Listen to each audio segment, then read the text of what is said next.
আপনি বার্তাটাকে মেসেজটাকে wrongly represent করবেন, এটা আপনার সিরিয়াস ব্যর্থতা জার্নালিজমে, যে আপনি হেডলাইন ঠিক করতে পারেন না।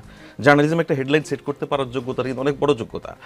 সুতরাং আমি ওই টেকনিক্যাল ওই গ্রামাটিক্যাল আলোচনায় যাচ্ছি না, আমি শুধু এতটুকু বলছি যে আপনি শুধুমাত্র আপনার মুখরোচক, আপা এটা মানেন তো যে আপনার টকশো থেকেও কেটে কেটে অনেক অংশ ছাড়া হয় রিলস আকারে। কেন ছাড়া হয়?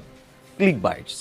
হ্যাঁ, কদিন আগে দেখছিলাম আপনি আমেরিকা চলে যাচ্ছেন সব পরিবারে, এই ফেসবুকে দেখছিলাম, ক্লিক বাইটস, নাথিং।